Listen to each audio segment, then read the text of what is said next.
Great evening, everyone, and welcome to Let's Talk, your favorite program here on YouTube.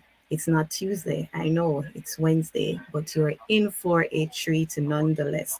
We are here this evening to speak about investment, building and maintaining financial stability. And joining us to do this presentation this evening is Mr. Wright, whom you will see shortly.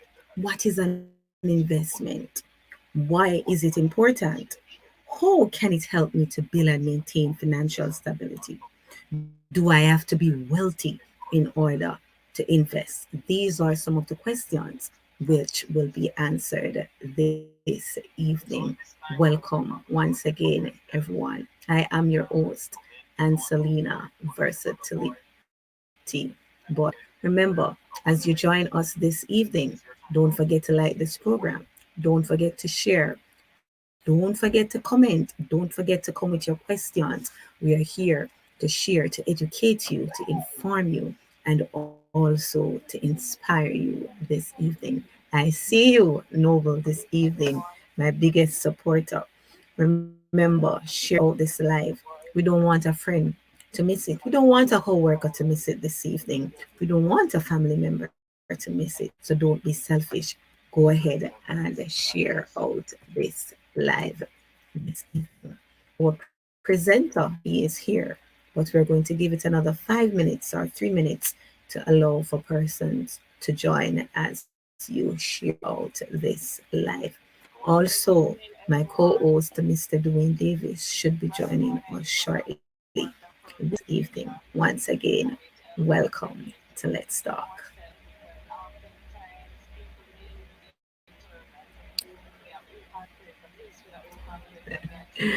Yes, normally I have to change up the thing sometimes, right? Yes, man.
Into Let's Talk with host Ancelena Versatility Boyd and co-host Dwayne Davis. It's the program where you are educated, you are informed, you are inspired. Don't forget to like, share, comment, and subscribe. Stay tuned. You are tuned into Let's Talk with host Angelina Versatility Boyd and co-host Dwayne Davis. It's the program where you are educated, you are informed, you are inspired. Don't forget to like, share, comment, and subscribe. Stay tuned.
program is brought to you by Divine Hair and Beauty Care Products, a natural based hair and skincare line. Absolutely no chemicals added. They are located at Raymond's District, Ace Clarendon, and can be contacted at 876-250-1953.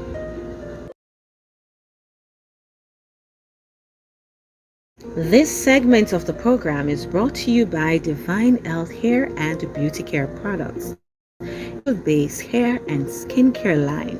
Absolutely no chemicals added. They are located at Raymond's District, Ace Clarendon, and can be contacted at 876-250-1953.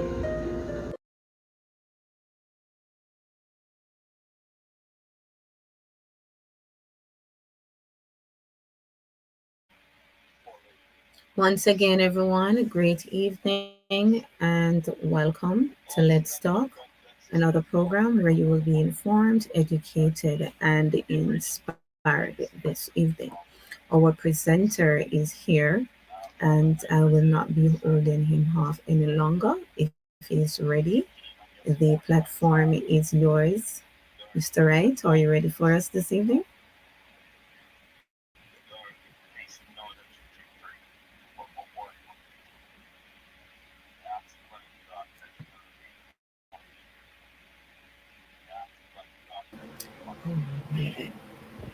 Right, I did not have it to this one.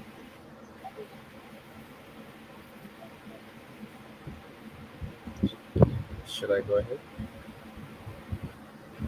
You're Yes, here. you may give us a brief introduction of yourself and you may also go ahead with your presentation. Okay. I am You, Sina Ru on Chandian Chandani Ru. she's my You know that guest. person? Okay. Yes. So good evening, everyone.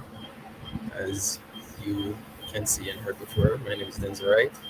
I am an investment analyst by profession, and I am here to hopefully help you guys to have an interest in investing because it is very interesting. Indeed.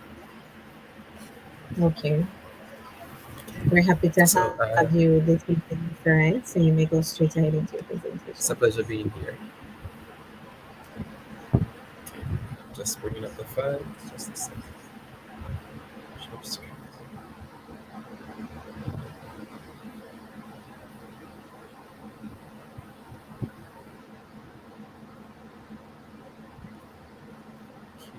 Are you seeing my screen?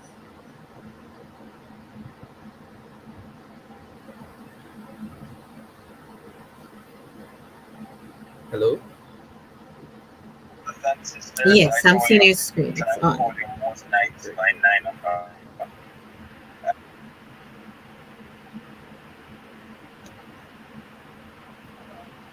Oops. Oops. Oops. Okay. I won't find it. So, I'll begin. Our topic for today is investments, building and maintaining financial stability. And I first start by giving the definition of what is financial stability. Before I continue, I was trying to make the slides bigger on the screen, but I'm having some issues getting it up fully. Not sure why. So I'm hoping as it is, this is okay. Yes, it's visible. It's okay. Okay, great, great. So financial stability is the ability to maintain steady income while avoiding debt. And it's not to say that debt is a bad thing, but debt can be can be constricting if it's not properly managed. And ideally, you'd like to live a life in a way where your funds aren't tied up in places you don't want it to be. Right? Like even though we're going into it further on down, investment is also tying up your funds, but the benefit of this is that you're on the receiving end of your funds being tied up instead of on the giving end of your funds being tied up. And I've seen in many cases where persons mistake financial stability with meaning that you're going. It means that you will eventually get rich, and it can lead to you getting rich, but it's not so much on getting rich. Financial stability speaks to just having enough to adequately and sufficiently and comfortably get along in life, right? It's having enough to be able to cover everything that you want to do, your wants, your needs, everything comfortably without the need of having to worry about, okay, where's the next dollar going to come from, right? And this is why investment ties into it so perfectly, because investment is kind of like a delayed benefit, and a delayed benefit is always good because I my uncle likes to tell me that money can never be too late. He always said it doesn't matter when you get the money, but once you get it, it's always early. And that's not to say, not to try and make it more complicated, but that's not to say that money, you might not have need for money and need it right now, and because it doesn't come right now, it might put you in a situation. But it that statement that he shares with me just means that anytime you have money or you're getting money, it's an opportunity to use it for what you would like to use it for, right? Hope I'm keeping everybody so far. So moving along, we have what is an investment. An investment is an asset or item acquired for the goal of generating income or appreciation. This is just a fancy way of saying that, listen, it's something that you take up with the intention of earning money on it over time and in the future. You have different time horizons that you can earn money. You can earn on your investment, you can earn on it in the short term, which sometimes tend to be more riskier because the presence of information now, people tend to react to information right now versus we might in the future might have time for it to kind of balance off itself, and we can see it stabilize and things look a bit better. We can have medium term investments, which medium term, which is a mix, which is, as the name suggests, it's between short term and long term. It's usually the type that people go with, that people tend to go for, like if persons tend to be saving towards a home or a car purchase, they might take on a medium term investment. And you have long term investments where it's much longer, closer to 10 or more years. And this is the one that persons usually take on when they're maybe saving for, I don't know, that sweet vacation or a child's college funds or anything that might be a long term objective to you. The beauty about investment is that it's not a one shoe fit all approach or a one purpose thing. There are many goals and objectives that we can have, and we can use them as means to set that investment, choose the investment that we'd like to have. Moving on, who is a financially stable investor? And this one is the first point is very important. A financially stable investor is one who is disciplined.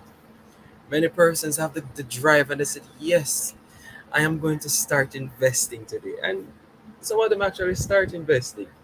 They put down the first set of funds, and that's about where the story ends. They don't practice setting aside continuously funds for you, funds to earn, for you to earn that sweet interest on. The golden ticket to investment is interest, and we're getting to that later. A disciplined investor is one who they ensure that they are continuously investing, which leads to the second point.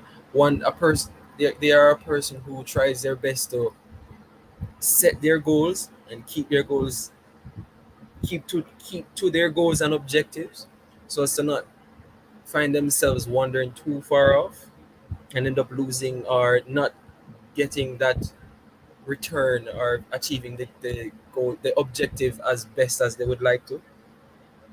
It's moving, as you can see, it says it's a person who makes goals and does their best to try and achieve them. They're open to learning and actively tries to learn. This one is very important. We're never so learned or experienced that we can never that we have stopped learning. The interesting thing about investing is that it's not a static thing. It doesn't stay one place, or it's defined strictly by just a set rule. The reality is that investing is susceptible to life, just like anything else in our life is. So it might change, things can change, things will change, and it's that willingness to learn that might give us the edge over others who are more stubborn. Because we might be able to realize that, hey, something isn't happening here, that something, the outcome that we're looking for isn't the one that we wanted. But by being willing, by being open to learning and willing to learn, we can open ourselves to moving on, growing ourselves and also our investments.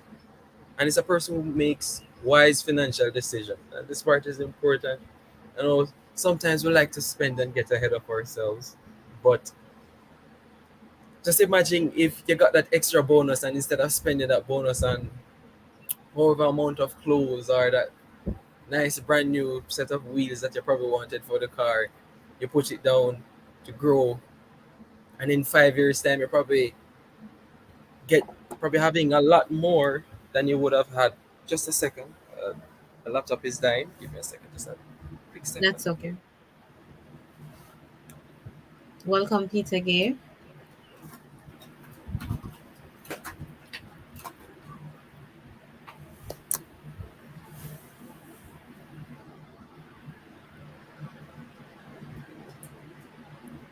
As you come on in this evening, we are talking about investment.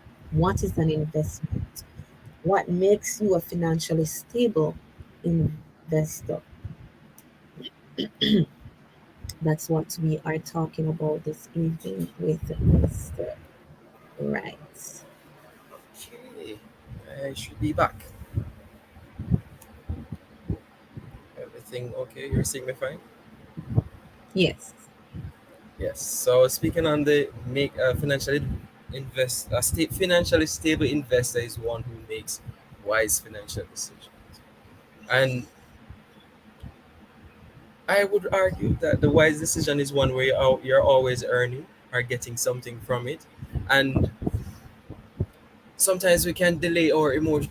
Sometimes we can delay our gratification for the future and end up earning a lot more on that gratification if we're willing to make wiser decisions now. And the interesting thing about investing is that time is a very, very important factor. Time is one of the Yeah. foundational factors of investing.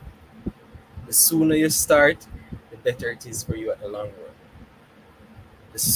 Again, I say that the sooner you start investing, and the sooner you become a financially stable investor, one who is disciplined, continuously invest, makes goals and does their best to try and achieve them, open to learn and actively tries to learn, makes wise financial decisions, the better it will be for you.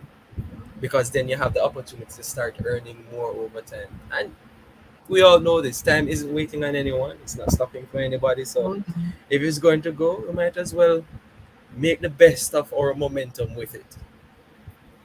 And that's where investing comes Mhm. in. Why it is important? Investment is important because it allows for money to be saved or invested for future goals. It allows for money to be saved to cover future emergencies. And again, going back to life, life has a lot of uncertainties, and I'm sure many of us have had experiences where we had plans and things just dusted the plans out. It's something my grandmother likes to say, man a plan but got a wife. So cases like these, Yes. having something, having that buffer, whether that we can have both by saving and investing is important for these situations. We don't have to stress about having money, just being able to focus on other areas in our life. Because if we have funds coming in, or if we have the means for continuously earning, or we know that in the future we're going to get more than what we're putting today, that means we have an expected income to gain in the future, and by having that expected income, we have that income to cover something or cover things that we might have, our goals and our objectives that we might have in the future. And by having that, it limits the avenues that might be there to cause stress, because now we have a solution to an issue, a problem, or a goal that we wanted to achieve. And by having that solution, we don't have to waste the time worrying about, oh my God, how am I going to get this done if I don't have the money to do it? And you can take that time to focus on other things. I use, for example, uh, that nice car that you probably want to have. You decide, so, okay, this is my investment goal. I'm getting that car. You Yes. spoke with a financial advisor. You set up this nice plan according to your taste, your preferences, your specific character, and you put aside the funds according to the plans that you have, and say it's 5 years down the line. 5 years down the line, you earn that return. You bought that car. Think about it if you had not done that for the 5 years. Instead of say investing that money, you took that money and you did something that provided some instant gratification for right now. 5 years down the line, somebody drive past with that car, and you'll always be reminded that, hey, if I had saved for this, I would have had this. And Yes. you don't want that on yourself. My mother likes to tell me, if we did know, is one of the worst things somebody could have said to themselves. And I'm still young and I'm still learning a lot. But I've had some of my if we did know Moments. situation moments and situations, and I know how hard it can be. And trust me, having a plan for something is better than having no plan at all. And that's something that investment provides. It gives us the opportunity to have a financial plan for something in the future versus not having anything at all. And provides a better quality of life. The interesting part about investing is also that it's restricted to just one set of person. It's not just the rich person can invest. It's not just for them. Anybody can invest. Investing always just starts with the first dollar. The first dollar and the first decision that, hey, I am going to put this down.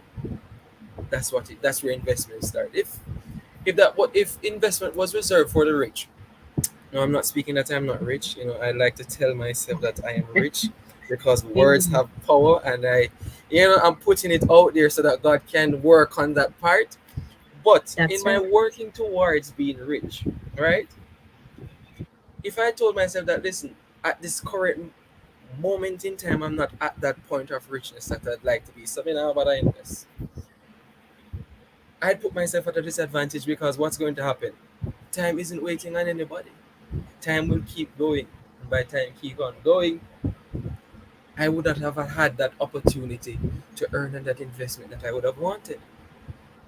And we'll get to the different things that you can invest in or use for Turn that investment, one. different assets. Now, investment is tied to saving. They share a kind of synonymous relationship. And I'm not sure if you guys have heard about the 50-30-20 rule. I am interested in the 30 and the 20 part, but I'm putting it in putting it here in its entirety, so we can have an idea of what it is before I go down into parts that I want. So our disposable income, that's the income that we earn after we pay all those lovely taxes, should be apportioned in three categories. 50% is 50% of that disposable income, the amount that is left after we've paid our taxes, should go towards our needs. Needs are those bills that you absolutely must pay and are things that are necessary for survival. Your water, your light, your rent, or your mortgage. You have to live somewhere. You have to have water to cook and drink. You have to have light in this current day and age is a necessity, unless you want to live in darkness and use candles, which personally I would not want for myself. 30% goes towards our wants. Wants are the things that you spend money on that are not absolutely essential. Maybe a few clothes, some shoes, maybe eating out. It's a want. It's what you want for yourself. 20% goes towards savings or debt repayment or investments. I like to tweak this a little bit. I am a Christian, so I firmly believe in paying tithes because the Bible said it, so I'm following the Bible. So 10% of my disposable of my income goes towards my tithes, because I have to ensure that God has His part first, and then I Yes. start apportion it. So I put that 10% from the 30% of my wants. So 20% gets left towards my wants, and that 10% goes towards the money that I put aside for God. That's just how I do it because, again, I'm a Christian, so I firmly believe in giving tithes. So I'm interested in the part, the 30 and the 20%, especially the 20% where we put it. This is definitely the amount that we are going to put towards our savings, debt repayment, or investments. We can put aside some of the 30% towards our investments and savings, but it's all depending on what you want to do with the funds when you have it at the time. But that 20% at the bottom there for the savings definitely has to be set aside to do something that's constructive. Ergo, investing. What is interest? Now, this lovely word right here is the golden ticket of investing. It is why we put down our money. It is why we are encouraged to put down our money, because the interest, as defined by Investopedia, is the monetary charge for the privilege of borrowing money. Basically, what this is saying is the money that you earn and giving your money to somebody to use for something. And that's really what investing is. It doesn't matter if you're on the side of a borrower, somebody's giving you their money for you to do something. And by them giving you their money, you have to compensate them for giving up their money for that period of time. That's the interest that they're earning. On the other side, if you are the person investing, you are giving someone your money to do something with that money, and they have to compensate you for giving them your money. And that's what interest is. Interest is literally the cost of basically giving your money or borrowing someone's money. As the example said, if someone was to borrow $500 but was entitled to repay 515 a year from now, they would have paid 10% interest. That 10% is calculated as the 50 extra dollars that they would have to pay at the end of the year divided by the amount that they initially borrowed, which is the 500, and that gives us 10% because it's 0.1 multiplied by 100, which is 10%. If anyone isn't following, they can indicate, and I'm willing to try and break it down more. But it's basically that interest is the money that you earn for giving someone your money, regardless of which side you're on, whether the borrower or the lender. And that's why it's so important. You have to be compensated for it. There are two types of interest: simple and compound. Simple interest is a set rate that is earned at an invested principal. For example, $5,000 invested at 10% annually. The 10% is the simple interest that is earned. It's considered simple because its calculation versus the calculation of compound interest is way simpler, because 10% on 5,000 is really just 5,000 times 10 divided by 100. When you do the maths for that, it's $50. It's $500. Hold on, I think it's $50. $50. Let me just verify that. $500. I was correct the first time. Yes, great. It's $500. That $500 is that simple interest. It's just a straightforward calculation. You multiply the 500 by the 10%, they get the amount that you're earning. Now, compound interest, a little bit more complicated, but it's really just the interest that is earned on both the principal invested, for example, that $5,000 that we had in the simple interest example, and the interest earned already on the principal from the previous periods. That sounds complicated, and I know it probably sounds like a whole lot of maths and technical gibberish, but in my attempt at trying to simplify it, so we know from simple interest that at the end of the year, we're supposed to earn 10% on our $5,000 that we initially put down. Now, we put down the $5,000, we're supposed to earn 10% on it. So the year finally ended, they paid us that 10% on the 5,000, which is our $500. So assuming that we did not pull that $500 from our investment account, right? We now have 5,000 plus the 500 we earned, which is 5,500. Now, if we are investing it again for 10% for next year, we earn 10% on both the 5,000 that we had invested, so we earn a next 500, and then we earn 10% on the 500 that we initially earned. So now in total we earn 550 for the next year. So now that initial $5,000 was at the end of year one, we earned the 500. So at the end of year one, we were at 5,500. You know, at the end of year two, because we earned interest on both the first $5,000 that we had put down, and then the 500 that we had earned at the end of year one, we earned an extra $550 because we earned 500 from the 5,000, and we earned $50 from the 500. So now our investment grew by $1,050 because we have 500 from year one, 500 from year two, and $50 in year two from the 500 that we earned from year one. So 500 plus 500 plus 50 is $1,050. So at the end of year two, assuming we don't pull the funds from the investment account, we would have had $6,050. I'm not I would hope everyone is following. What I can do is insert a slide here just quickly and put the figures down so we can follow. So it doesn't sound like you're just listening but not seeing. I know some of us are visual learners and it's better to see than to hear. So just let me just add an extra slide here and put it down.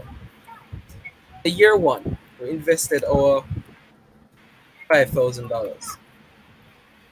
And they said that we're earning 10% interest on it. Remember, interest is that golden ticket. It's what it's they're paying us to hold our money. Because really and truly, when we put down our money, we're telling people that hey, I'll give you my money to use for what you want to do, but you have to pay me to use my money, which is only fair. If I'm not going to use my money and you're going to use it for me, then you have to compensate me to have my money. So that 10% is our payment. Now, that 10% at the end of year one on this $5,000 that we would have invested is our interest of 500. We got that from we got this from the 5,000 being multiplied by the 10%, gives us 500. If we should plug that into our calculator, we'd get 500, and you understand where that 500. So at the end of year one, we'd have in total 5,500, which is really 5,000 plus 500. Now, assuming that we didn't pull the 500 from the account and we left the 5,000 and the 500 in the account, at the end of year two, remember we are being paid 10% of our invested sum each year, right? So year two comes around. Remember, we have the 5,500 at the end of year one. So at the end of year two, it's the 5,500 plus the interest that would have earned on it, which is the $550, which is really the 5,000 again, because we still have 5,000 in the account from right here. It's the 5,000 here times the 10% plus the 500 times the 10%. So in doing this, in doing the maths here, we know from up the top part that this first part would give us 500. And if we plug in this second part in the calculator, we'd get $50. That's how we get the 500 from this part, which you can see here, and the $50 from this part, which gives us here. So now in total, at the end of the year, oops, I pressed the wrong place. End of year two,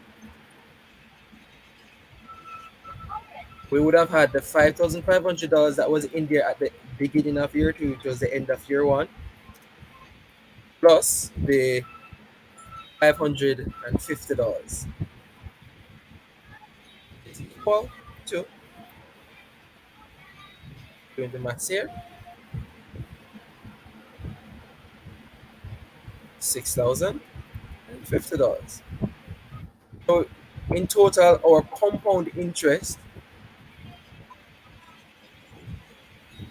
for the 2 years would have been initial 500 that we earned plus the 550 that we would have earned in the at the end of year two, which is here, and we have in total would have earned $1,050, which now we can see why we have 6,050 at the end of the year of year two, because now we earned 1,050 on our five initial 5,000, and that's just what compound interest is. It's earning interest on interest, because remember this 500 was interest, and now we earned a $50 interest on it. I'm hoping everyone is following so far. I hope Yes, I'm we are. explaining as possible. Great. So, why are interest rates important? Interest rates compensate those who have money to lend it to those who have a need or reason to use the money.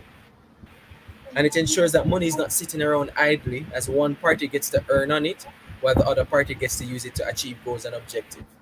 Now, money sitting around idly goes two parts, as you can see. If we're not earning on the money, but it's just sitting there, then we aren't earning anything on it. It's literally just worth what it is. And there's a there's an interesting concept in investment that is called the time value of money. It's saying that money that is invested today is worth more than money that is invested tomorrow, and that's because you can earn interest on the money that is invested today. Looking back at the example here, think of it as suppose we had this $5,000, but instead of investing the $5,000 at year one, we invested it at year two. We wouldn't have earned this 10% interest in year one. We would have earned that 10% interest at year two. So instead of having 5,500 at the beginning of year two, we only had $5,000. So we can see how by choosing to invest that interest, that money at year one instead of year two, we had the opportunity to earn 5,500. And that's what makes the time value of money make sense. Because now we understand why money that is invested today is worth more than money that is invested tomorrow. Because then we can earn interest on that money that we invested today. Right? And money is needed for literally almost everything. Because I said that, they say money makes the world go round. It's the money that we pay, that we have, that gives us the opportunity to have the light that we're using. The money gives us they give the government the opportunity to build out infrastructures, and money gives the opportunity for the government to pay for schools and for us to buy our homes and our cars and stuff like that. And it's using that money that gives us the opportunity to earn, to build ourselves and gain these things. And by using that money, the money isn't being idle because the money was used for a purpose. So investment has two sides. One person always wants the money to do something with it, and the other person who has the money but isn't using it for anything can give that person the money to use it for what they want to do, but be compensated for using the money. And that's where interest rates come in. Because most persons wouldn't want to give their money if they weren't earning anything on it. Because then what's the benefit of giving you my money? And worse, if things are getting more expensive with each and every passing year, that's the whole concept of inflation, that the value of something erodes over time. For example, we know our beloved supermarkets. Sometimes you wonder if it's the same food they're buying, because they end up paying more for the same amount. That's the power of inflation. And by investing, we can in some cases we can have a buffer against inflation, in that we earn more than the amount is being corroded against. So we're able to maintain that same level of consumption without having to give up. Same level and maybe even more, without having to give up more of what we'd normally get. So instead of having to buy less food because our budget says we're spending $15,000 at the supermarket, we can end up by investing, make up that difference. So the same amount come up to 20,000 now. The same amount of things that we usually buy at the supermarket come up to 20,000. By investing, we can give ourselves that extra $5,000 that we would need now to buy the same amount of goods, and hence we have a hedge against inflation. So we're compensated against the risk of inflation, and we're compensated to give our money for persons to use. It's really just I have money, you want my money, so you pay me to use my money. It's the same as if you go when you go to a bank. Just think about it like going to a bank, but instead you are the bank now. The bank has the money. You want to use the money from the bank, so you have to pay the bank to use their money. Why should I invest? Mhm. Invest is a good way to get your money to work for you, right? It's a good way to earn on money that you don't have any use for right now. If you know that you have $5,000, for example, that sorry, let me use Jamaican quantity. Even though you have $50,000 that you're not using right now, you know that you don't have any immediate need. You have an emergency fund money set aside. You know that money that you would have saved for to have enough for like 3 to 6 months. So you already save for your emergency fund. You already properly save for your other stuff. So you have this extra fund now that you don't. As you know, savings is for short term, and it's usually you don't really run the risk of losing out on the money. So you want to start earning more on the money that you have set aside separate from this money that you save for your investment, for your emergency fund and your short term obligation. You want to earn something more in it. You have 50,000 that you know you don't really have any use for it for the next 3 months. So instead of saving it because you already have your saving stuff figured out and settled, decides you want to invest it. You can invest it for the next 3 months. And by investing it for the next say invest it for the next 3 months at 10%, you earn a nice $5,000 on it at the end of the 3 months, which is good stuff. I would reason. You're getting more money. I don't see how that could be a bad idea or a bad deal. It could be an avenue to build wealth. And I'm hoping all of us understand the importance of building wealth, not just for ourselves, but our families. For those of us who already have kids, as a parent, you want the best for your kids. I I don't have any kids, right, as yet, but when the time comes for me to have my kids, I know that I want to be able to give them the best.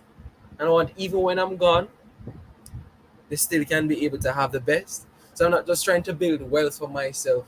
I'm trying to build generational wealth so that my kids can have, my kids can have, you know, hopefully if God should delay his coming and all the other fancy stuff, they have something to work off. So they get life a bit easier, than how some of us would have had it. It's an opportunity. It's also an opportunity to be a part of the economic and financial forces that drive growth and development in your country and the economy. Now, you remember earlier when I said that investing is really just one person have money and the other person want to use the money. So they said, okay, we'll take your money and pay you to use the money. Investing is really falls into this part of you're giving your money to be a part of something bigger or greater. The reality is that spending and acquiring things and building out infrastructure and stuff like that, they're all important for our daily lives and for our economy to grow and flourish. If everybody wasn't spending, if everybody had their money but they weren't using it for anything, then we wouldn't have developments in cars or the computers that we're using now, the fans that we use to cool ourselves in the summertime or the AC, because then persons would have had the means or the capital to say, okay, let us take this money and try to build something so people can get this to use or have this thing to do. All right, so it provides an opportunity for us to be a part of something greater, something larger, right? I use, for example, the IPO that they had for one-on-one learning. One-on-one is a education platform, and for the persons who invested, they not only invested for building wealth, of course, but they also are investing in building out something that can help persons to learn better or have a better opportunity at education that they probably wouldn't have if this platform wasn't in place. So not only does it have a monetary benefit, but it also has a social benefit too. You know, which is a good thing. We can't always think about ourselves. The Bible likes to speak about loving not only ourselves but others. And they said that how can you say that you love yourself if you don't love someone, you don't love your neighbors, which is important. So the social part of investing is important too. It's a part of the it's a part of what we would earn. Now, saving versus investing. This is something that is often sometimes mixed up and contrasted. So I put it here so we can have an idea of what it is. So saving refers to storing money safely for when it is needed, and usually has a low risk of losing value. Think about you having the $5,000 in your wallet. Say you have $5,000 in your wallet or your purse right now. God forbid, unless that $5,000 gets stolen or is lost, tomorrow when you wake up, it's the same $5,000. The other day is the same $5,000. If you don't spend it for 2 weeks, it's the same $5,000 that's in your wallet. There's no risk of losing that $5,000. The only thing that $5,000 is at risk of losing against is inflation, because say that $5,000 could buy you uh, a box of popcorn. I know the box of popcorn is 5,500. That's inflation right there. Well, that's price appreciation right there. You need $500 more to buy that box of popcorn. But not take out all of that complicated stuff out there, right? We're just looking at just the $5,000 as is. 2 weeks from now, if you don't spend it, it's the same $5,000. Just like your bank account, ideally, in a perfect environment, a perfect economy, the money that we put in our account stays where it is. We are entitled to withdraw it anytime we want to. We won't have any complications with the bank or any persons when we want our money. It's so we put that $50,000 in our bank account. 1 month from now, God forbid if it's not stolen, it's the same $50,000. It's at low risk of losing value. It's oftentimes best for short-term needs and wants, which is why saving is good for creating that emergency fund, because you know that emergency funds is something that you want to have on the go. If the emergency happens right now, you can't say, okay, emergency, we have to go wait a month or two before we deal with it. You need the funds to tackle it right now. And that's where saving comes in. You have the funds for short-term obligations. Investing on the other hand, it carries risk. And I have right there in bracket key the music for interest rates, because interest rates is really the compensation for taking on that risk. It's me paying you to have it's me paying you for the risk of having my money, but also it has the potential for higher return, because also interest rates is the compensation. Because interest rates is the compensation for risk. The greater the risk, then it's to be reasoned that the greater the reward. If I'm going to be taking on more risk, you have to compensate me more to take on that risk.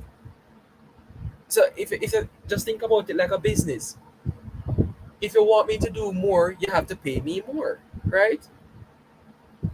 It's just basically following that same principle. Both are key pieces to personal finance, and the latter part here where it says that investing has the potential for higher returns is why investing as a part of being financially stable is very important, because in the long run you have the opportunity to earn more than if you just save the money, put it down in the account and leave it there.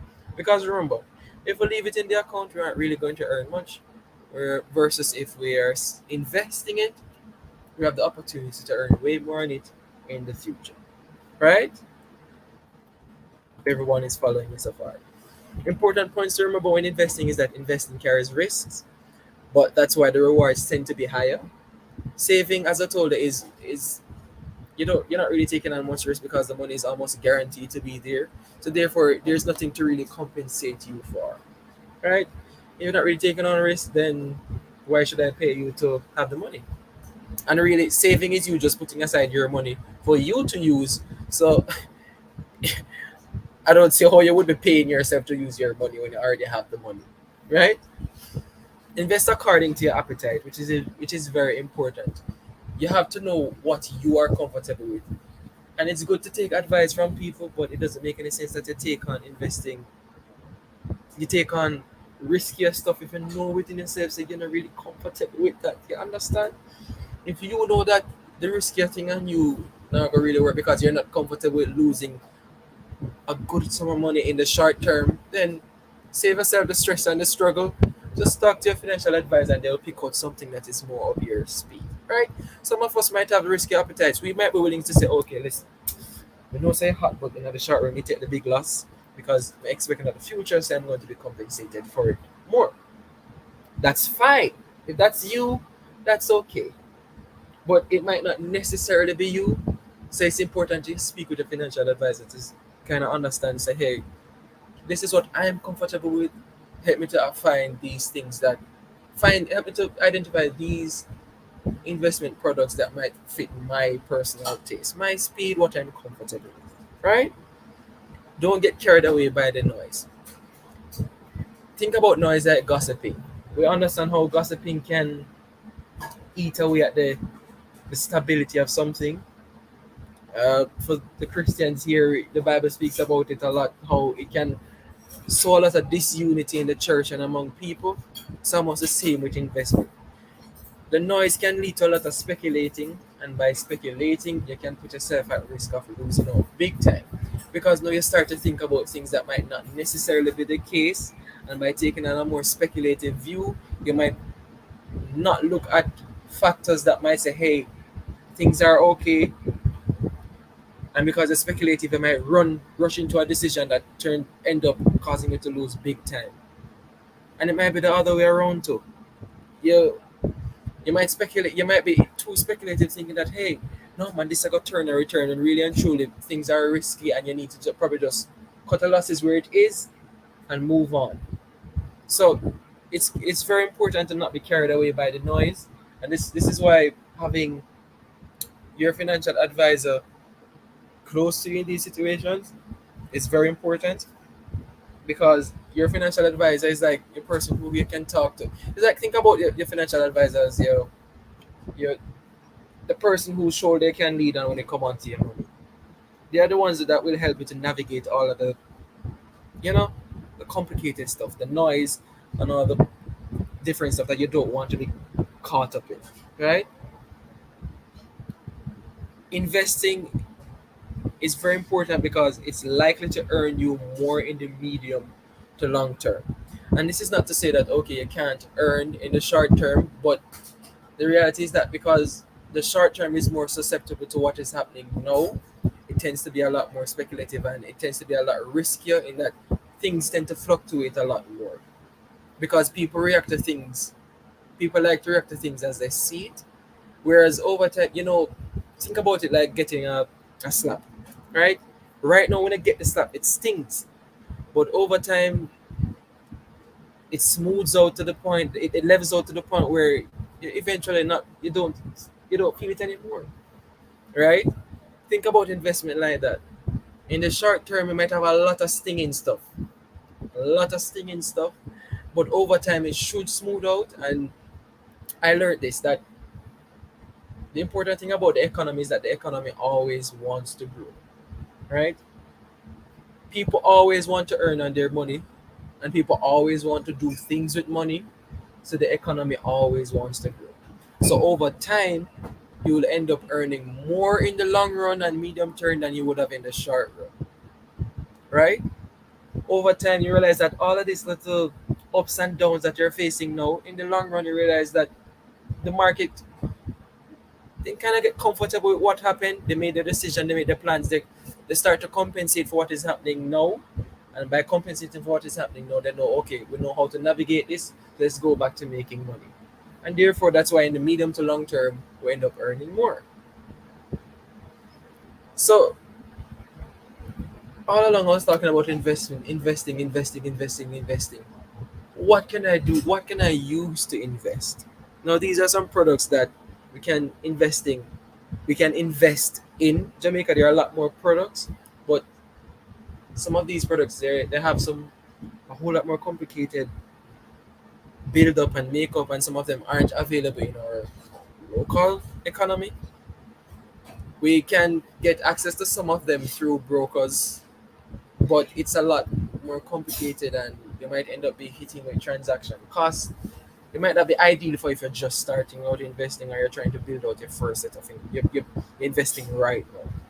So some products that we have are bonds, which are really some fancy IOUs. A bond is basically an instrument where two parties have an agreement that one will lend the person the money and the other person will pay them back the money at the end of the time that they agree to lend them the money for. but during that time, you agreed to pay them a certain amount of money, right? So that might sound like a lot of words and a lot of word gibberish, but it's basically, so for example, I wanted to borrow something from, let's see if I can pull up her name here. I wanted to borrow some money from Ancelena, right? And I said to Ancelena, Ancelena, I will take your $10,000 from you, and in the future, I'll give you back the $10,000, of course. But in the meantime, while I'm holding on to that $10,000 every year for the next 5 years, I'll give you $10 to it towards the money. So you earn $10 on it every year. Every year, I give you $10, and then at the end of the 5 years, I give you back that initial $10,000 that you gave me. So you end up earning 10% each year, and at the end, you get back your money. So all the time in between, you earn on it. Stocks, stocks is talk about a lot because it's one of those things that you can earn a lot quickly, but you can also lose a lot quickly. And you have, it's basically a portion in, or it's buying ownership into a company. So when you buy a stock, you basically take on a piece of ownership of a company, and you're entitled to some of the earnings. That's where dividends come in. You have repurchase agreements. Repurchase agreements are just some fancy way of saying, okay, I'll give you a security to hold, you give me the monetary value of the security that you're holding, and then I agree to buy back that security from you for the money that you gave me plus interest. Unit trusts are for bonds. Unit trusts unit trusts are is an agreement for for example, we'll hold a bond for you and we'll pay you the interest on the bond, and then at the end of that period, the portfolio is liquidated and the money is returned to you. And you have mutual funds, where mutual funds is just where you have a manager that pools our funds together and invests in a bunch of products and pays us out of the earnings that they earn from that product. And you have high yield savings account, which banks have. You just put your money in an account, lock it away for like 3 or 5 months, and you earn interest on it. There are some products that you can invest in. Again, your financial advisor should be able to determine the mix of these that would work best for you based on your goals that you want to achieve. Now, the financial markets, this is where all this is what all of that trading and investing happen in. The financial market is a place or system that provides buyers and sellers the means to trade financial instruments, including bonds, equities, and various international currencies and derivatives. That's just a fancy way of saying this is where people actually trade the stuff. This is where they exchange the stuff, and it's highly regulated because you're dealing with money, so you have to ensure that it's properly managed so people don't get robbed or their money isn't misused and they end up losing out. And it relies greatly on information transparency to ensure that the market set prices are efficient and appropriate. You don't want to be in a market where information is not readily available, because anything can happen. People can tell you anything, and because you don't have anything to work off of, you end up losing and they end up benefiting while you don't. Financial markets are important because it's heavily intertwined with economic continuity. Going back to what I said, spending and investing, they're very important in our economy. It gives us the opportunity to grow, to ensure resources are allocated efficiently. Basically saying that it moves from those who have it to those who need it to use.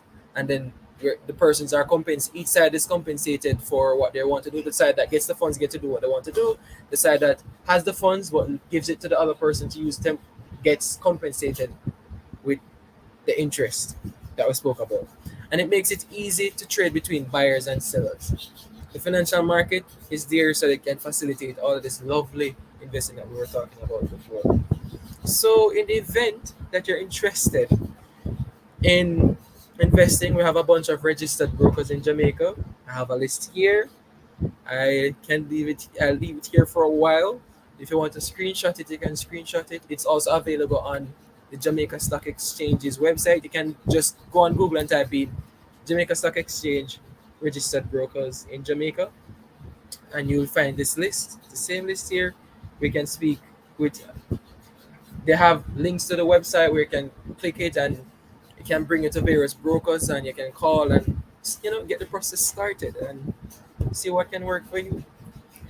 In wrapping up, because I'm here for a little over an hour now, this is a This is one of the quotes that I love about investing was made by, as you can see, Melody Hobson. She's the co-CEO of Ariel Investments in the US. It says the biggest risk of all is not taking one.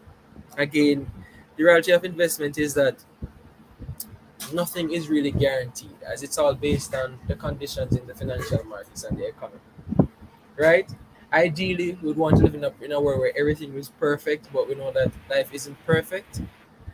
So we are going to take on risk when we are investing, but it's important to know that if we don't take the risk, then we don't stand to gain from it at all.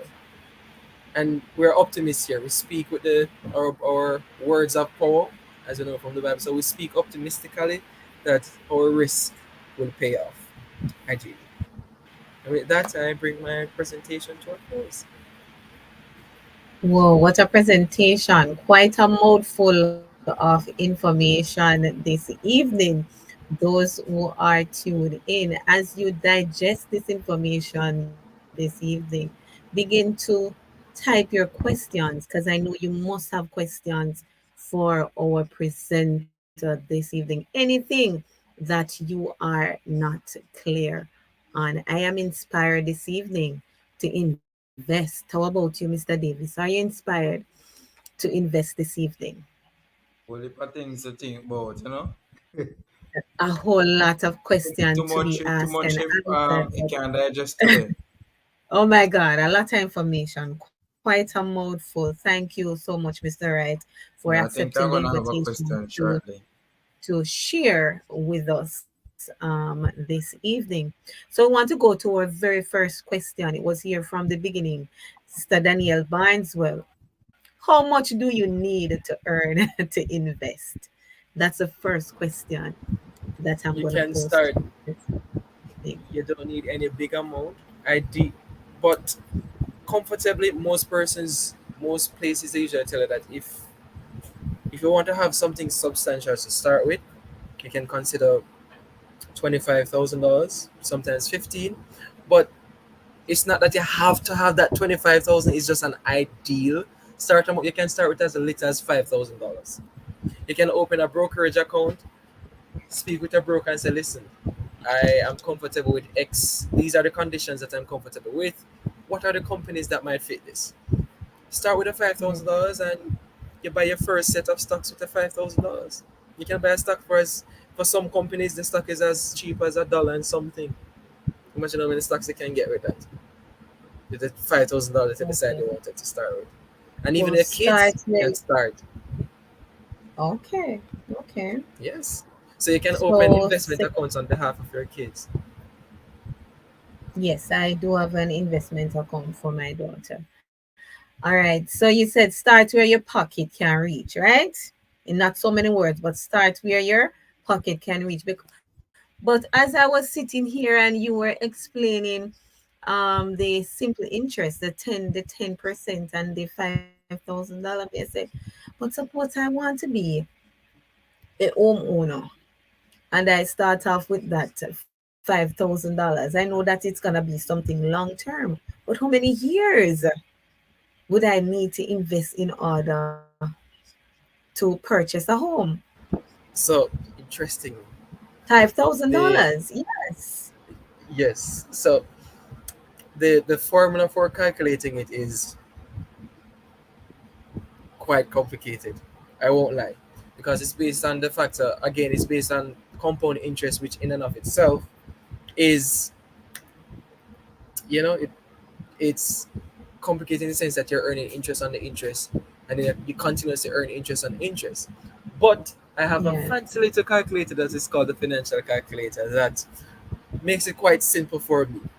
If I know the amount that I'm going to be investing first and the interest that I'll be earning, I can calculate the time in which I can invest it. And the interesting thing about it is that our lovely brokers at our lovely firms, they have these tools in place that makes it simple for us. So we go to a broker and we say, "Listen, I want to buy my house in the next 10 years, right? And I have this to Yes. start with. What are the products that I can get? And if I start with this amount, how long can I go?" And They have the means to simplify it enough for us where they can say, okay, we do the maths for you and we explain the maths for you, and we can just start based on the conversation that we have and where we want to be. Okay, so you will be guided by your advisor in that regard. I know you Yeah, said a lot this evening as it relates about investment. And Mr. Davis is saying it's a lot to digest, but I don't know. I Enough might man. have missed. Yes, man. I might have missed something. So I want to ask you the question, and I know sure. my audience would also agree with me with this question. What do I need to know? Need to know before I invest? Need, because sometimes you go to the bank or you go to some financial institution and they don't tell you the importance and those are the underlying details, and sometimes we make some simple mistakes in investing our money. So what guidance could you give us this evening as it relates to that? The first thing, and I remember learning, they told us this in school, is that Yes. the reality of investing is that you are taking on a risk. That is why you're Hmm. earning your interest. You're being compensated for the risk. And is that returns aren't necessarily guaranteed because it's based on the conditions in the market. The conditions in the market determine the prices of the instruments that we're gaining. Think of it like, just think of the, in a simple sense, think of it like the supermarket. It's the conditions in the market that determine the price of the banana chips that we'd like to buy, or the cereal that we'd like to buy, or the chicken that we'd like to buy. It's the same way the conditions in the market determine the value of the instrument that we're taking.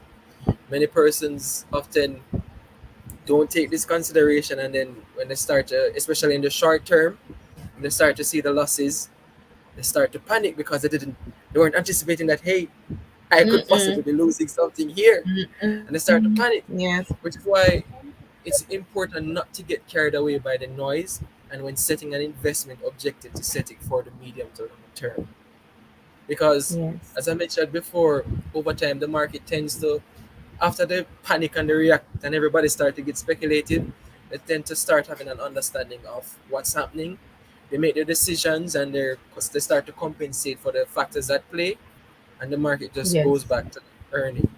It's like it's kind of like in the short term, it starts. The market is here. The market grows a little, and goes up. Then something happens in the short run. People panic. It goes down a little. But remember, it started down here. So even though it went down a little, it didn't bottom out. It found a new low, and then it started to go again. And that repeats in the short term. People panic, dip again. This was where it initially was. But then when it Yeah. dips, finds a new low here, starts to grow from that Hmm. new low here. Grows again, say something happened because everything in life is a cycle. Market panics, dips a little, finds a new bottom, but then it starts to grow again. And that's why in the long run you realize if you should ignore all the dips and smooth out the line, you realize that it's just a relatively smooth growth going up, because over time, as I said, the market wants to grow. It doesn't want to stay stagnant. It always wants to grow. And that's why it's important to not panic, but it's also important to be patient and to be open to learning and listening. Because sometimes some investments are just, right now they probably look good. And in all truth, all of the research and the knowledge that we have on your investment, if your broker sold on it and said, man, this perfect, it's good, it's lovely. But unfortunately, something happened down the line and it just not work out anymore. Maybe it's the wise decision to step out of that and move on to something else. Something else. So it's All right. Thank important you. for us to not panic, be open to learning, as I said, and open to listening. And reading is very important. I know Yes. sometimes reading has come like a chore, Oh, yes. but When it trust comes me, to my money, I got to read. and that's the I important got part. to And read. it's your money, your money, so you might as well put in the time for Got reading. to read. Hmm. All right. So it is important for you to go through the risk factors in detail because sometimes we just jump into it and we don't really know what are the risk factors really. And none of us want to see it always True, climbing and on the eye. We true. want to see the bins. No, those are not favorable onto us. And as you mentioned, the risk factor. Oh, great. Mr. Davis, you can come in right after this question. How great can a risk factor be? I'm not going to ask you about all the risk factor, but how great can a risk factor be? Can it be that you lost everything? Me invest $1 million and You're tomorrow my bankrupt. $1 million work hard for to be Gone, I'm like a gone. bankrupt. How A great bankrupt, can sir. Can it happen like that? It an is possible. investment? It Oh is God, possible, and where it's did likely it's likely to be the investments that are riskier from the start, that are likely to lose everything from, than the safer yes, investments. For example, I use something like a UST bill. The repayment of that is almost guaranteed. You're almost guaranteed to always get back your repayment. And I say almost because, again, investing is a risk. You always have to remember that you're taking on a risk. So it's an almost guarantee. It's not a full guarantee, but it's an almost guarantee that you'll be repaid. Whereas you might have a startup, say a startup company, they want to build phones. They want to build yes, phones, but they need money to build the phones. So they go to the market and I say, okay, we'll issue this bond, buy into the bond, and we can build a phone. Remember, it's a startup, so it's susceptible to failing because it didn't get that market dominance or it didn't pierce the market enough to get its product where persons wanted it. And as we know, revenue is what makes a company grow. They never got that revenue that it decided to have. Company went bankrupt, everybody started to make claims, you end up you know, not get your yes. share. So My one there are million factors dollar that is coming. so your $1 million is gone. But the interesting thing is you can't lose more than you invest. And when you think about it, it makes sense. If you give $1 million, you only can lose $1 million. But in the optimistic scenario that you earn, you can earn way more than the $1 million. So That's the again, good thing that's about why it. that's the good thing about it. And it's why I said it's important to know your risk appetite, know what you are Yeah, comfortable with. Trust me, the returns are gonna always look better on the riskier ones, but if you know you're not comfortable with the risk, just set yourself with earning something rather than nothing. indeed. Yes, Mr. sir. Davis. Picking up on earning. I was on a type of question earlier, but I just took it back out. Let's say you get paid on a monthly basis. Hmm. How is it that you're gonna invest when practically all your money goes out in debt? Well, Whether it's your car payment, your mortgage, your utilities, you have children, the food. How then can you what can you do to invest? Let's plug in two figures here. Let's say that individual works $20,000 a month after every little something draw out. So let's take that first one and then I'm gonna give you another figure. Tell us about how investment will come out at $20,000. Maybe take $1,000 50, for do 30, something, 20. maybe $1,000 for tithes. You can't give it that money. Or 2,000 or 200. Oh you go. Talk to me about that. all right, and this is where Mommy, what time is that it? discipline comes in. You remember Okay, that baby. 50-30, which is why I went brought up Yeah. that 50-30-20 before I 50, delved into 30. the Yeah. investment. Because the Mm-hmm. reality is we have obligations and we can't take all our money, invest. We have our obligations. And it's why that 50-30-20 is important.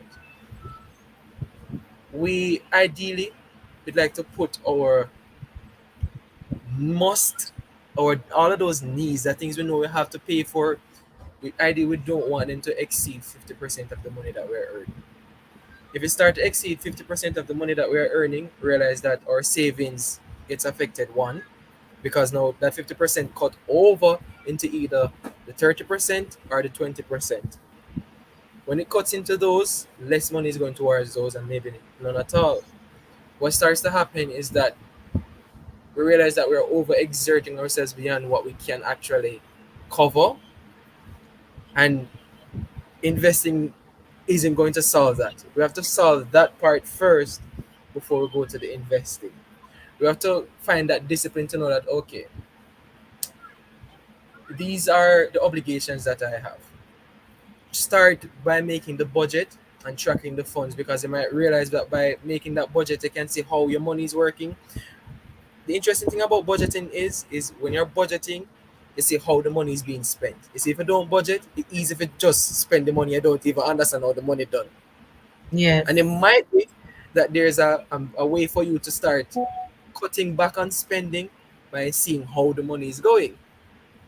So by putting that 50-30-20 thing in place and working towards it, and debt is a very important thing. Um, I heard a lady said to once that sometimes we choose for a debt to become a burden, because there are some things that we can forego now and spend on reducing the debt. But sometimes we tell ourselves, "So, boy, I already paid the money already for the debt, so might as well just do this now and still pay the money for the debt." But in Yes. reality, it's the discipline of getting it out of the way to free up our income to do better things that would allow us to have the means to invest. All right, so sir, I'm interjecting here. I wanted to plug in the figure I gave you, $20,000.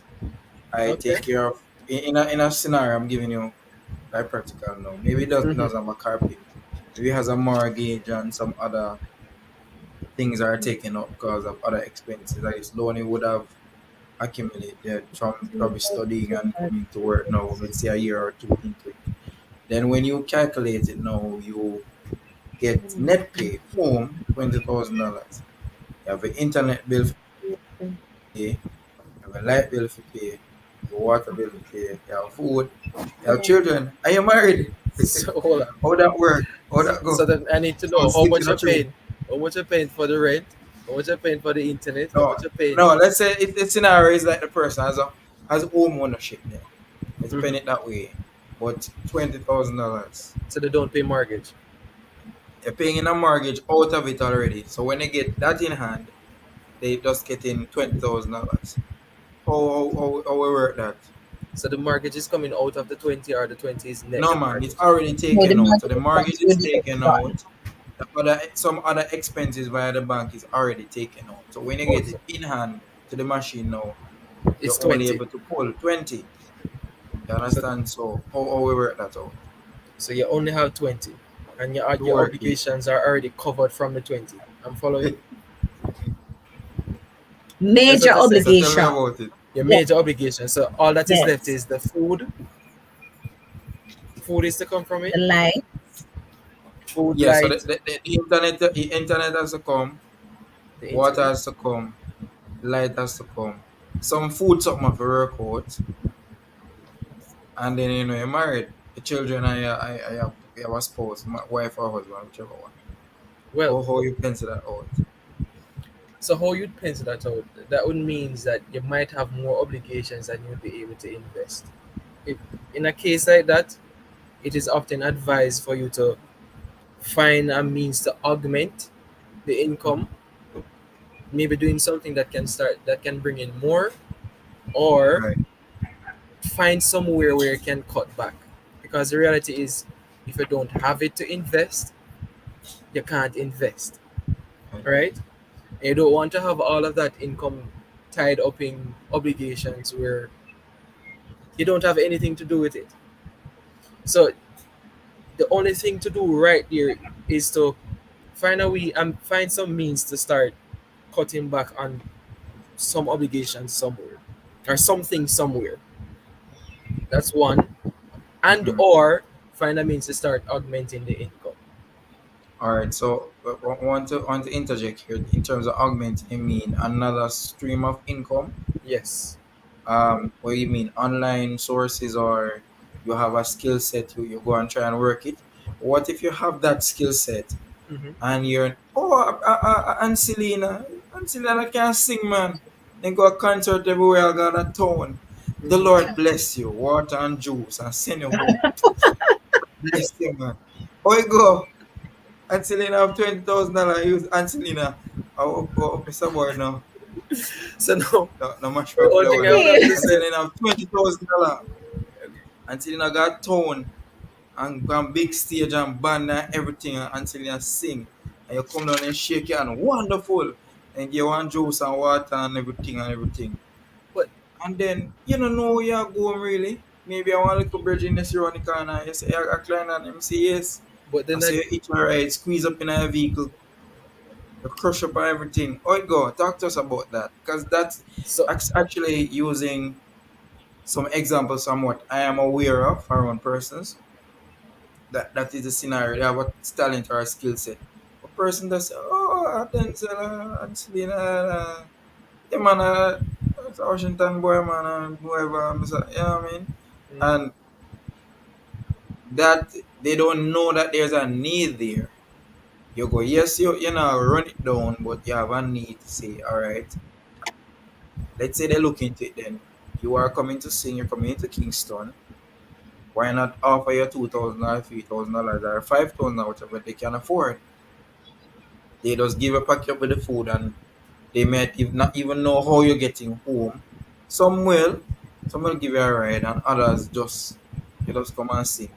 How we work that out because it's a real challenge persons having there, you know. You have your main job but you not cut it. You earn about $20,000. You take out two, yes, thank God for small verse. You take out two and say, God, me I give the two, you have to help work it out. Yes. But we have to still be practical. Because God send in one space now where you're singing or whatever. And tell us how we can work on that. It's a so real I want to challenge. say something in that regard, but I'm going to allow our presenter to go first so and answer. so interestingly, I Hmm. don't think investing would be able to solve that because that would Mhm. have been Yes, something I do entirely understand. independent of the investing, because the That's investing it. would be the funds that you would have earned and you want to earn on. You Mhm. can't invest on funds that you would not have earned. In a case like that, again, it would go back to understanding that if you're going to be putting yourself in a situation where you're not going to be earning but spending more than you can afford to spend, you are putting yourself in a position where you won't have the opportunity to capitalize on investing because there's nothing to start with. There's no means to have that. You understand what I'm saying? Yeah, but what if I'm adding something else? So what if there's a hint to say, all right, and Selena is coming to sing, we're going to take care of you. Mm-hmm. You had it in mind, so okay, they don't give you refreshment and maybe at least give you your fare, but nothing like that transpired. Maybe they had hinted to doing something like that, but in a materialize, they didn't come back to you early enough and say, you know what, we're not able to give you anything now, but we're gonna work on something for you and allow you to at a later date. Some will say that, and then they forfeit. So how we work that out now? How you would But work that out? Mr. Wright, do you want me to just to jump in because I want to speak to this Sure, scenario that Mr. Davis is talking about. sure. So The as he Mashaka correctly lady said, boy. no, no, but I am saying, come on now, you are earning $20,000. Well, you're not earning $20,000, but after the deduction and everything, that's what you are left with to provide Mhm. for yourself and your family and everything for the entire month. Now you, God bless you with the talent or the skill. And what you are saying that sound like you're allowing people to mistreat and abuse your talent that God gave to you, while you need to put that talent or that skill into action to earn so you can be able to go and invest in the Mr. Right investment company. Mhm. So I am not gonna take up myself, pay my fare, go to Kingston if I know that I am a good singer. We're gonna work out a package because me know say I am in need. That is my talent. I can sing, and if you want me on your show, if you want me at your church, I am gonna say to you, Mhm. yes, I am working for the Lord, and I'm giving back to the Lord's kingdom.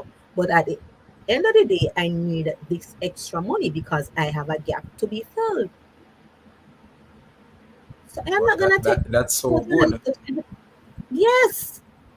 So if It's a me risk can't factor fix again, car, and in the community It is say I definitely a can risk fix the factor. car, yes, you're not gonna come to me every day with your broke down car and I just fix it for free and waste my skill. No, you're gonna have to Some pay persons, me. per persons, especially within the You church as the premise, individual, right?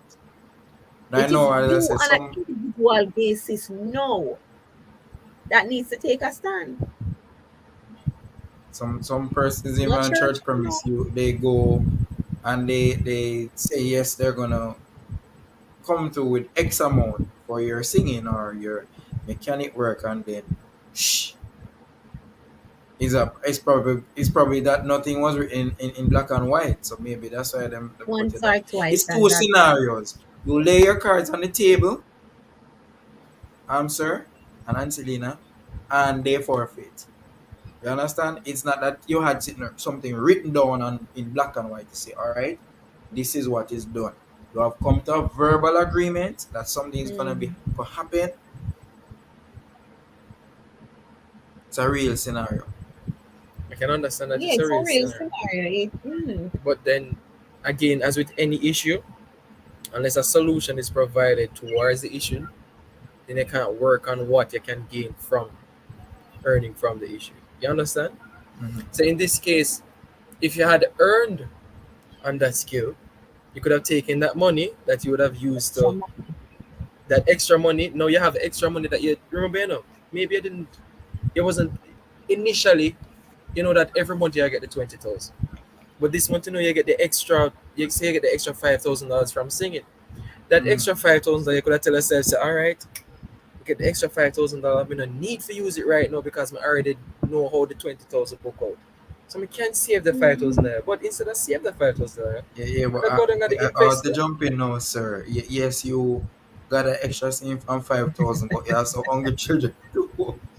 Yes, At the school, and you have snap to pay for the week, and then I want that, that's not there. Yes, I will give them some of the things with them. Yes, that me can afford enough. But another time, what about the lunch money and the other expenses? Let's say you put yourself on the back burner. We go with a little $5,000. You sing Sunday night, and you have to until you have to get up tomorrow morning and teach, labor over lesson plan Friday, Saturday, So she know she'll go out Sunday. Sing, and she dial up on everything. Her best cologne and everything, and she gone. And you get a little 5,000 in your hand, and then by you reach home, boy to you say, Alina, have this of a sort out, and that if you sort out, and when you look, shh, because we know money is liquid, as you know, in the banking world. It's liquid. Your money in your savings is liquid. So once you pull it, if sometimes you don't even intend to spend it at that particular time Yeah. for you want any, but it just come up. So you book your tour, you never know say that bad. You have to, you understand, go to the doctor or whatever. So whole heap of factors playing here. But I'm gonna allow you now to chime in to some practical solution to that. Because maybe somebody listening now or will be listening will have a similar challenge or know somebody, whether it's a neighbor, friend, whoever, that they can help them, guide them, walk them through this. Tell us some more, sir. right. So the first step towards that is, again, structure would have to put in place where you can start saving. Because Mm-hmm. if you don't start saving, you don't have anything to start with. The reality is something always, just like a tree needs a seed to be planted for it to start growing, you need to have the funds to start. So a structure needs to be put in place. Something, again, is either that income has to be augmented, you have to get something additional to put on it, or you have to start tracking the budget, start budgeting and tracking how the fund is moving. Look at the different ways the funds are going out and see where you can start cutting back or spending maybe a little bit less. And in time, you realize that this cutting back over time should start adding up. But if that is not happening, then there's nothing to invest. The problem is not just now Yes. investing, but the problem is managing your finances. Your finances. Okay. Remember, investing is a part of managing your finances, a part of Right. building person personal financial health, right? In a Correct. case like that, the financial health has to be sorted out first. It has to be tackled. It has to be handled before you decide, say, okay, you want to invest. Because remember, what investment really is, is your earning on funds that are sitting idly. You didn't have it. You have this fund, you put it down, but you want to earn something on that fund that you put down, right? Mhm. That's what investment is. So in order to have funds to put down, that's where saving is important. Remember, I gave an example during, I don't remember, but I gave an example. Don't know if you remember, but I gave an example earlier during the presentation where I said that part of the 50-30-20 rule and saving is that you need to have an emergency fund. It's something that you need to save towards. You need to put aside some little Yes. money every now and then. So because again, you use the incident of you stumble, hit your toe, it end up worse than it is. You have to pay for some medical bills that you weren't anticipating to pay for, and you have to pay for it because it's a health. That's an emergency. If having that emergency fund would have put a buffer in place for you to be able to say, okay, I'm not for really struggle myself to find the money to pay the doctor bill because I already set aside a certain amount to cover incidents like these. This ties in back Yeah. to having the discipline to save, or ties in back to finding them, trying to work out a way to cut back on expenses or augmenting your income so that you start having that extra leftover funds to start saving. Again, the reality is if you don't have the money to save or invest, then there's nowhere to start. Just like how a tree needs a seed to be planted before it can become a tree. It can't just become a tree based on the basis of it wanted to become a tree. So it's important for us to have that discipline to start saving, if it's even something small, something little. We start, and budgeting is important because budgeting allows us to keep. Far too often, persons give themselves the excuse that they have so much to cover, so never just spend. You're aware of the stuff that you are spending on, and some of the things that you end up spending money on, and sometimes we don't always spend money on things that we need or want right now. Some of the things we can forego. We'll be surprised to Yes. know some who started from something very little, or little to nothing, but they saw that okay, there was a need to change it, and they start looking at what can I start to do different to make my outcome different. If they had accepted, say, listen, you have to cover this, so never just spend as is, nothing would change. But they start put measures in place to say, okay, I'm tracking where my money is going, how my money is going, and how fast it's going. What can I start to do different? What little change can I do from what I have now to Mhm. prepare for what I can have in the future? So you might be right. You might not have the $5,000 right now for start, for example, or the $1,000 for start.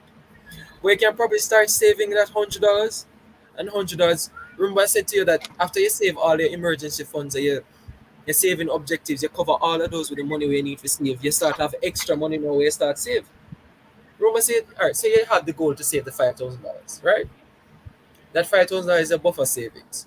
You put down $100 every week, right? So you put down $100 this week, next week, the week after, the week after, the week after. You save. You're disciplined enough to put down the $100. By being disciplined, you should be able to reach that $5,000. You reach the $5,000 objective, but you're still disciplined enough where you start. You're continuously still putting down that $100. You're continuously saving, saving, saving, saving, saving. That extra money over the $5,000 you had to save before because that was the limit.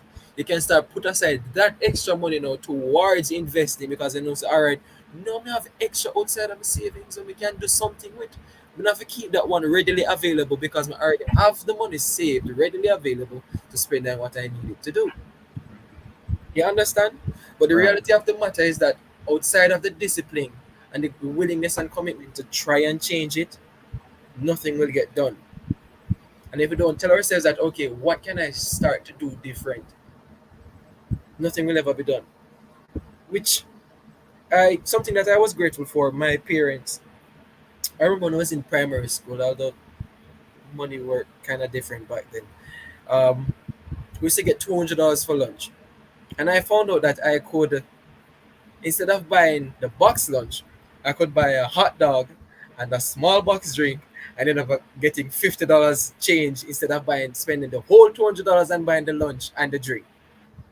When I found that out, instantly I know so okay, there's an opportunity to save right here. I don't have to buy the big box food every day. Some days I probably Right. want a box food, I know say alright, before I go to $50, I buy the box food the $200 spend. But some days I know say I had the discipline to know say okay, I buy the hot dog and the small box drinks so I can have the $50. And I started to save that 50 $50 So I remember that saving that 50 $50 was a means by which I was able to buy my first phone. You know the little Nokias with the flashlight at the top? I Oh don't know if you Lord. remember them. The ones, Yeah. the Yes. ones I like to make jokes I didn't care mash up. Mm-hmm. I remember saving Military that thing. those little $50. Me early primary school about grade 2, grade 3. Took a while, yes, it took a while. I never saved in a 3 months, I'll be honest. Probably took the whole school year. But I was able to save that $50 eventually to reach that point to know say, okay, I can afford to buy this with that $50. And it Yes. was that discipline to know say, okay, instead of buying that box food and the box drink, we can buy the hot dog and the box drinks instead. Using that same analogy, we can start looking at things. So okay, me not have to buy X thing. We can buy Y thing. I may end up save X amount instead. And by disciplining yourself to buy that Y thing, you end up have this amount to save over and over. By now having that amount to save, you can start looking into the wonderful, marvelous, beautiful world of investing, where interest rates can start working on that money that you start to save. So you remember I was saying I spoke about who is that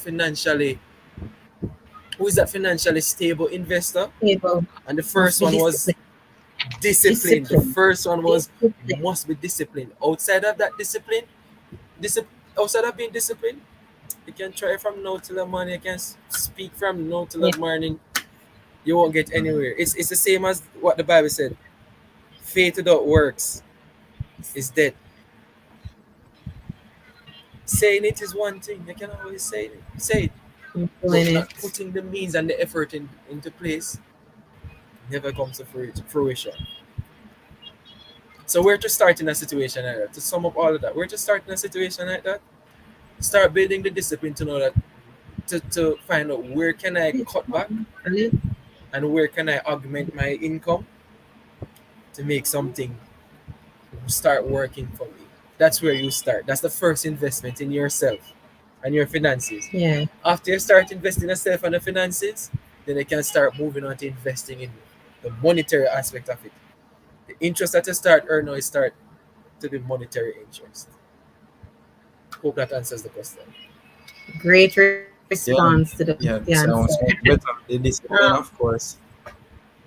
and you know, as you were speaking, I'm hearing sacrifice to sacrifice. If you want to invest, if you want to save, you have to do some sacrificing.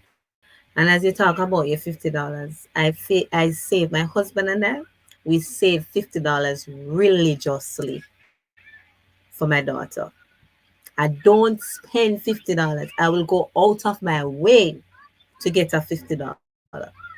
Because if I have the $50, I'm gonna give you $100 because I need to get another $50 to save for my daughter. That's what we save. Yes, seriously. I don't give it away. I don't spend it. So that's That's something the other discipline. parents on here can do. Save $50, save $20, whatever it is. Save it, invest it. And as we continue to talk investments, my final question for you this evening, out of my hard earned money that I invest, do we have any fee? Do I have any fees coming out of it, or it's just interest I have to look forward to? Wow. You see, and this is where it gets interesting, you know? You always, and this is also, you remember you asked me earlier, what are some considerations that you have to take into? That's also a Yes. consideration.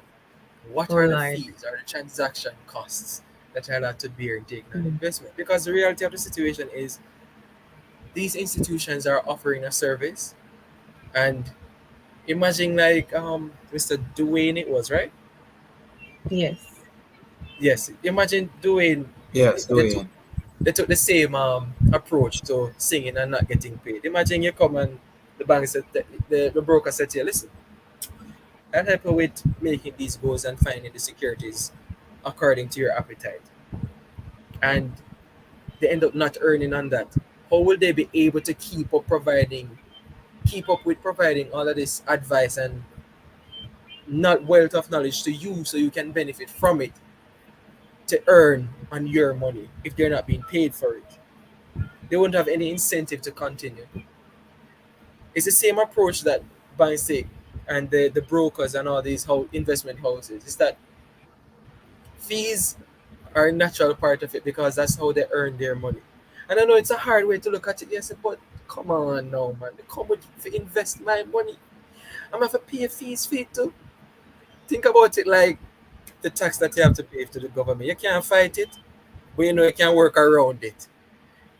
Find Yeah. out what are the fees and the costs that you have to pay so you can work around it. So you don't get blindsided by, say, okay, me come for invest me $10,000 and boom, the $10,000 cut Yeah. down to 2,000 $9,000. 2,000 gone on check because me never know. But it's like, with mortgages, they always tell you that, listen, save up the 10 to 15% for your transaction costs because you're not going to just pay the mortgage, you have to pay the fees and stuff as well. It's the same approach. Find out the fees and the costs that you have to cover so you know that, okay, how do I work around this to get what I want? Just like your mortgage, say you need the 20 million for the house. So you have to go walk with the 2 million for the cover the cost. You can't just come with the Right. 20 million alone because they're going to take the 2 million out of the 20. How you going to buy the $20 million house for 18 you have? You can't start. So it's important to find out the cost, the fees. The $18 million house and keep the 2 million. Maybe Or keep the if you, 2 million. if you find that, then you do you. You not argue with you. But Chaperone. for those of us Yeah, who say, man, all shop. right, the $20 million house is just talk to you, you want the $20 million house, so you have to go walk with the 2 million. That's the cost, Yes. you have Hallelujah, to praise cover the that. Lord. And for it. Yeah, and the same approach to it. It's the same approach you have to take with investing. So the costs, find out what they are. They tend to be different among brokers because everybody have their own margins and their earnings that they're trying to meet. And because of that, it makes the market competitive. You can shop around to see who is offering you the best deal. For example, I use bonds. A lot of companies take spreads on the bonds. So while they earn the full, say for example, you're earning 7% on the bond, while you're Mm-hmm. earning the full 7% coupon, the initial purchase, they might offer you a yield to maturity of 5%. So they take a spread of 2% because a 7 minus 5 is 2. Mm-hmm. So initially, you're even though you're offered a lower yield because then you're meant you start to pay more for the bond, you still earn more. Think about it as I pay 5%. I get 5% ultimately when I pay for it, but maybe you go somewhere else where they feel less, but you only really Yes. earn 4%. Even though you pay more in a fees and you earn 5%, you still earn 5%, which is more than 4%. So company A might offer you product A at 4%, but the fee is less, while company B might be offering you product B at 5%, but then take a spread out of it. But ultimately, the 5% is still more than the 4%. So in the long run, you still make 1% extra than if you did go on company A. So those are factors that you can take into consideration. But you can't get around the fees, unavoidable. You have to the people them want to Yeah. pay for the work.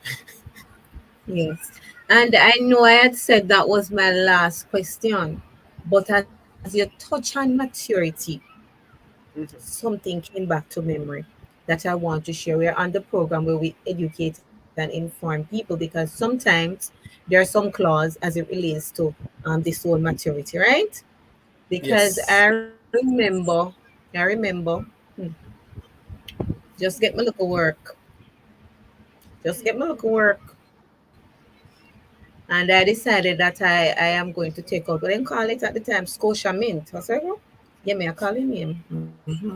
Scotia Mint. I went there and I took out my Scotia Mint saving up my nice little money, Mm-hmm. only to know, only, well, a situation arises. I wanted to know, go to school. I was gonna Mm-hmm. start university. Yeah, work on semester of school. Applied for student loan for the first year, didn't get it. So I said, all right, I have this money saved up. I have this money, my money when I work, and I put in there. Only to know that when I went to Scotia Bank and ready to withdraw my money because it did not reach, I think it was either 3 or 5 years maturity or something along that line, because it didn't reach the maturity, Scotia took out almost a half of my money. Almost a half of my hard earned money. I tell you, my blood boil that I day put when in I a tea. actually found out, because I didn't know. And this young girl, because I didn't read, look like I Yes. didn't read enough and go through all of the fine print and understood everything that happened, I think 2010. Yeah, older and wiser now, well learned to know. They took out almost half of my money. So you have some person going into the whole investment thing and they don't know about the maturity thing. And if you withdraw, if you pull from it before it is mature, you will lose this amount of almost a half of my money they took. So we want So, to educate them this evening on this whole maturity thing. Yes. so in so interestingly, they have clauses on a lot of investment products. For example, in this case, it, it would be considered an early redemption.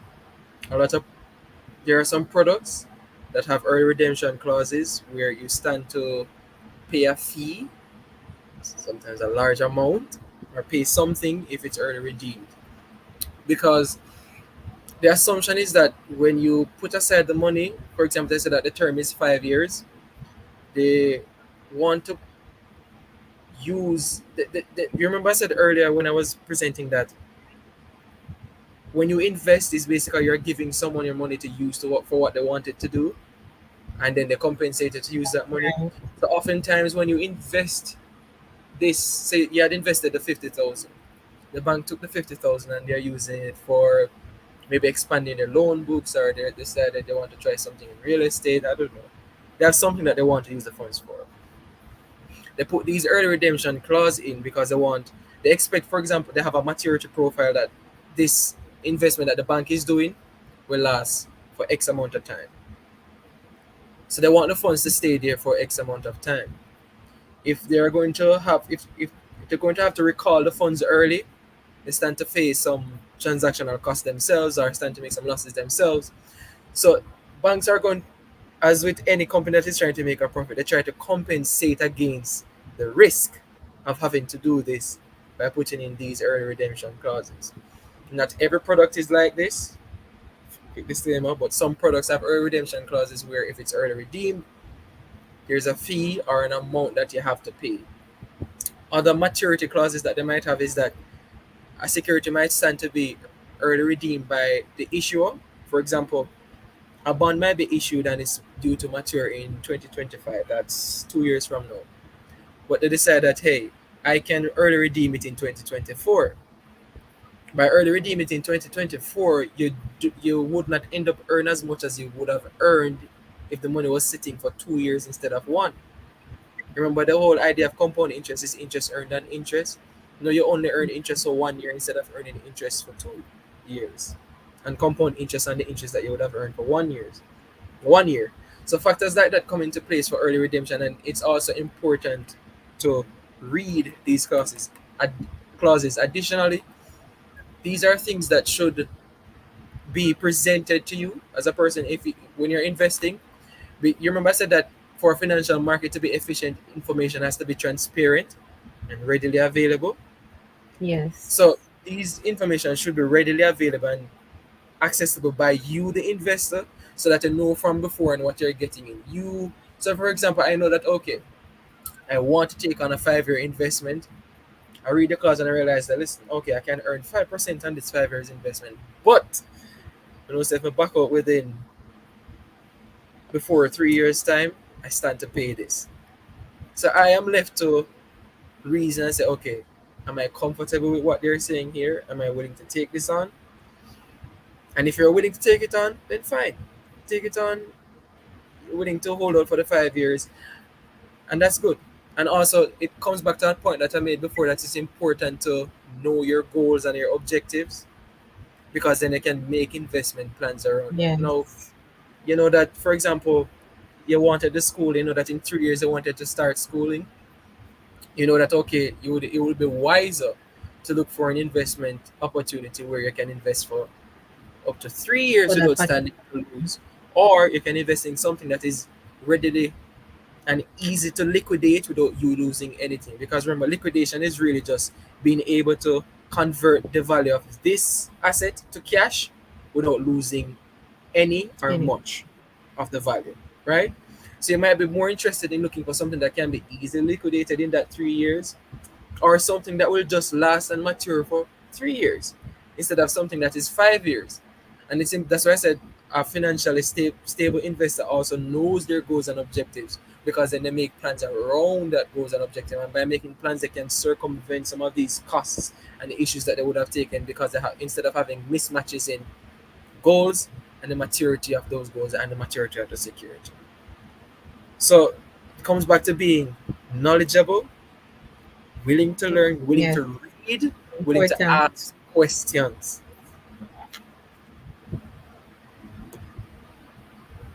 Indeed. Thank you so much. So, Mr. Sure. Davis, we're going to bring the curtains down on this evening's program, a profound one, educational, informative, and also inspiring.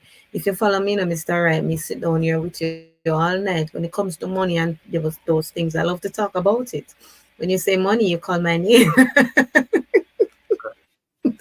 Yes, man, you call up my name. I love to save. I love to look and say, all right, I have this right here saved. If I want $100, I have money. Money is there. That's how I love it. Yes, Mr. D. Any final words from you as we bring the curtains Nothing down? much. I think I have to take home do some homework now in regards Yes. to probably what I have in terms of what might mature for me, let's say in another 2 or so years. I need to check back on that. And also the discipline for me personally, sometimes in terms of funds, I'm not the very disciplined type. I'm not a spendthrift. But to say, all right, like Mrs. Boy, I put on me $50, I may tie you up, I may lock you down. And so Crazy. no. So I think I need to work on that. And I think others out there would agree. I need to work on some areas. But it's to know your facts, I believe. Do your homework. We don't love to read, a lot of us Jamaicans and other persons. We read, but we don't read down at the bottom. Don't right down there, so the screen on my point. We don't read down there, so the fine prints. So we find that we get ourselves into trouble. I would have alluded to asking you earlier about the credit card, but time is against us. I learned my lesson the hard way from that one. I cleared those off and so on. Me going with that. So can be That good, can comes be with bad. discipline, Mr. D. Yeah, yeah, yeah. And then when I convert it now to what you they say now, to pulling and not just to buy stuff, they add interest. Interest is added on. The markup is way higher. I feel, so. Just But to do a it small interjection, yeah just a man, small sure. one. It is advised, personally, I wouldn't advise anyone to use a credit card for to pull hard cash from an ATM, because interest accrues daily on it. And it's that accrual that usually gets a lot of persons. And again, as as was mentioned earlier, the discipline is important. Discipline is a very important factor if you decide to take on a credit card, Mhm. because if you can't make that statement date, that's exactly what the banks want, because then they start to charge interest on the balance. Yes. Yeah, yeah. Words nuggets here is leaving us, and I do hope we become financially stable, know where to invest our money in the various financial institutions and ROI, get our return on investments. And this evening, we know we had a lot of return on investments with the words of wisdom from our here. A mouthful, wealth of information. Yes. Again, finally, get your facts, read, read, again, read the fine prints down here and read some more. Get your information from your institution. All right, so I have this or I have that. What do I do here? What do I do here? And find out each financial institution's policies and procedures on your investment or your savings and so on. But again, boils down to being disciplined so we can get the return on investments. Thank you so much, sir. This is another edition of Let's Talk. We That's right. have the program that informs, educates, inspires all of you. And this evening, we inspired you to be or to have financial freedom. So join us again for another program on Let's Talk. This is Richard Chow for now. Bye bye. God bless. Peace.